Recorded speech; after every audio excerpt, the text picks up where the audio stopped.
Magandang hapon po sa lahat. Ang nakikita po ninyo ay ang makabagong ibong Adarna sa ating panahon. Yan po ang ibong Adarna sa bagong panahon. Ang kapaligiran po niya ay mga bulaklakin. Yan po. Yan po, mga bulaklak ang kanyang kapaligiran. Maganda po at humahangin-hangin sa mga sandaling ito. At ang maririnig pa po ninyo sa kanyang kinalalagyan ay ang mga bulaklakin pa rin, at ang maririnig ninyo ay ang masiglang awit ng mga ibon na nasa kanyang paligid. Ang maririnig po ninyo ay mga awit ng mga ibon. Sa mga sandali pong ito ay masiglang masigla ang mga awit ng mga ibon na inyong maririnig, dahil alam po nila na kalapit lamang nila ang inkantado at mahiwaga, maalamat na ibong Adarna. Yan po ang ibong Adarna. At ngayon po, sa kaharian ng Albania ay nagkaroon ng karamdaman ang Haring Fernando. At nang malaman po niya, nang malaman po ng kanyang mga nasasakupan na nagkaroon ng karamdaman o na ibang karamdaman ang hari ng Albania na si Haring Fernando, na ang kanyang kabiyak ay si Reyna Valeriana, ay ikinalungkot po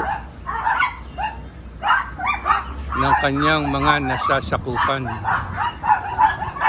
Kapag ang isa pong namumuno ay mabait, patas at makatarungan sa kanyang mga nasasakupan, ito po ay ikinalulungkot ng kanyang mga nasasakupan. Ang naging karamdaman po ni Haring Fernando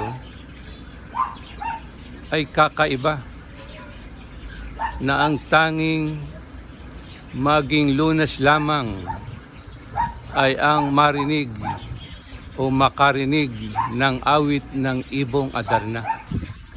Yun po ang tanging Lunas. Subalit pambihira po na makahuli ng ibong Adarna, dahil ito nga po ay isang inkantadong ibon. Nang malaman po ng kanyang 3 anak na prinsipe, ay pinakita nila sa kanilang ama ang kanilang pagmamahal. Ginawa ng kanyang panganay na anak na si Don Pedro na alamin kung saan matatagpuan ang ibong Adarna. At siya po ay lumakad papunta sa bundok Tabor, kung saan po naninirahan ang ibong Adarna. At sa kanya pong paglalakbay ay nakasalubong siya ng isang matanda at humihingi ng tulong sa kanya dahil nagugutom, at humingi po ng kahit kaunting pagkain. Subalit ang sagot ni Don Pedro ay, "Tanda, kulang pa nga sa akin ang baon kong tinapay. hindi niya tinulungan ang nagugutom na matanda.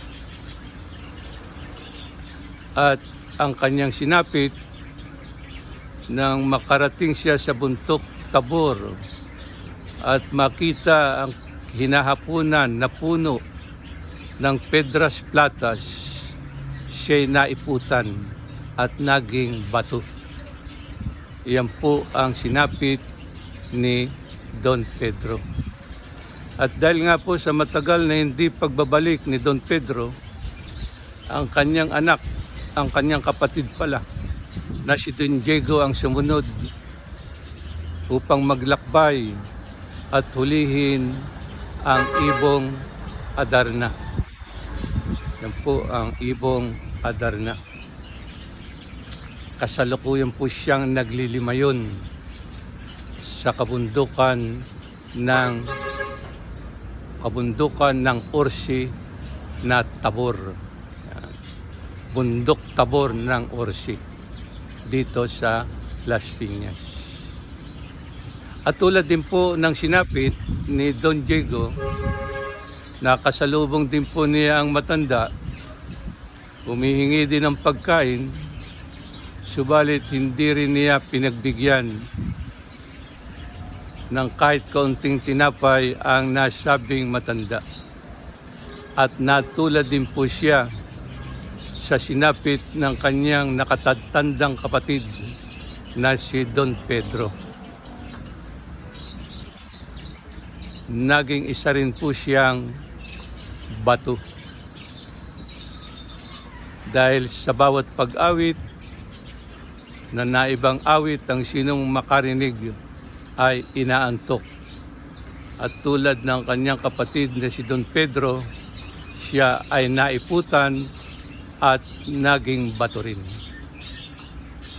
Dahil nga sa matagal na hindi pagbabalik ng dalawang kapatid ni Don Juan, ang pinakabunso, ay nagpasya siya na hanapin ang nawawala niyang dalawang kapatid at tuloy hulihin ang inkantado at maywagang ibong Adarna. At sa kanyang paglalakbay ay nakasalubong niya ang sinasabing matanda. Humingi ng tulong at nagugutom ang matanda, at kahit alam niyang sapat lang ang pagkain o tinapay na dala niya, ito ay kanyang binigyan. At dahil sa kanyang ginawa na pagtulong sa matanda, ay itinuro sa kanya kung saan matatagpuan ang mahiwaga at inkantadong ibong Adarna. At dahil sa mga kaalaman o pamamaraan upang mahuli ang ibong Adarna, ay nagawa niyang hulihin ang ibong Adarna. Binigyan siya ng gintong panali upang hindi makawala ang ibong Adarna, ang agwa bendita o buhay ng tubig na ibubuhos niya sa kanyang dalawang kapatid na naging bato. At sa bawat pag-awit ng ibong Adarna upang hindi siya makatulog at maiputan at hindi maging bato, sa bawat pag-awit ng ibong Adarna ay hihiwain niya ang kanyang daliri at pipigaan ng kalamansi. Sa bawat pag-awit ng ibong Adarna, kung hindi niya gagawin yon, ay makakatulog siya. Subalit dahil sa bawat pag-awit ng ibong Adarna at pinipigaan niya ng kalamansi ang sugat sa kanyang daliri, ay hindi nakatulog. Kahit anong ganda ng awit ng Ibong Adarna ay nalampasan niya hanggang sa ang Ibong Adarna ay makatulog. At nahuli niya ang Ibong Adarna. Yan po ang Ibong Adarna sa makabagong panahon. At ang dala niyang agwa bendita o tubig ng buhay na ibinuhos niya sa kanyang dalawang kapatid na si Don Pedro at Don Diego ay nagbalik sa pagiging tao ang dalawa niyang kapatid. Matapos mahuli, ang Ibong Adarna ay umuwi na sila pabalik sa palasyo. Subalit, habang sila ay naglalakbay, ay isang buktot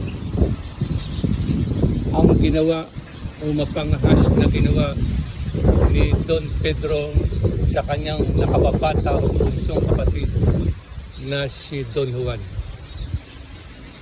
Pinaslang niya ito at inihulog sa malalim na bangin sa pag-aakalang ito ay wala ng buhay. Nakarating ang magkapatid na Don Pedro at Don Diego sa palasyo. Subalit kahit anong gawin nila ay hindi umaawit ang mahiwagang at inkantadong ibon. Ang mga sumunod na pangyayari ay biglang dumating si Don Juan dahil siya ay tinulungan ng nasabing matanda na naninirahan sa bundok ng Tabor.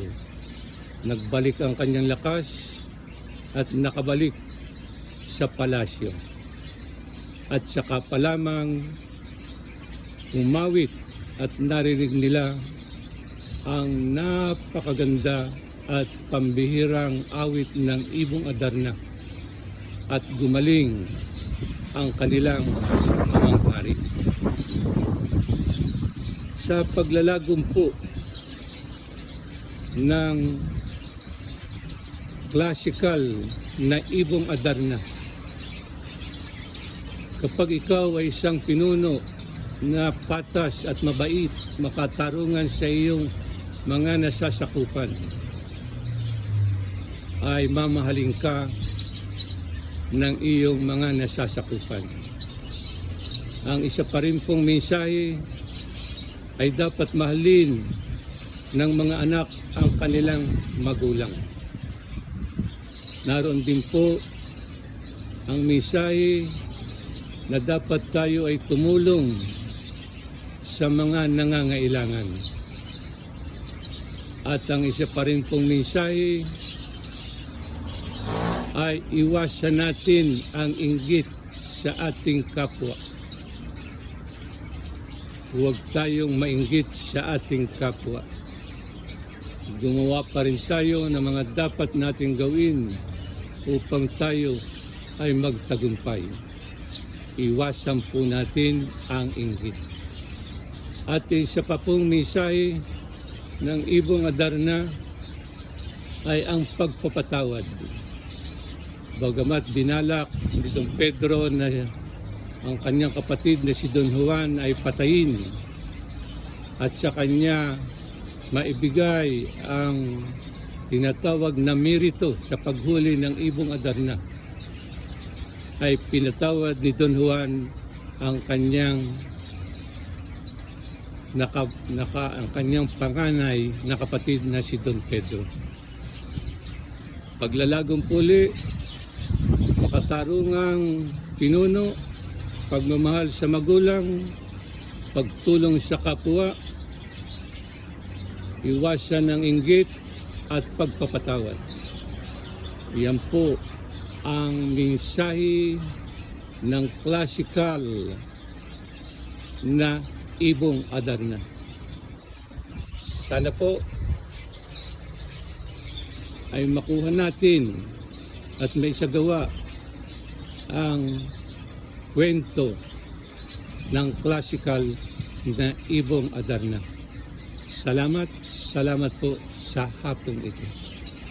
Yan po ang Ibong Adarna sa makabagong panahon at ang masisiglang awit ng mga ibon na nasa kanyang paligid. Masayang araw po sa lahat.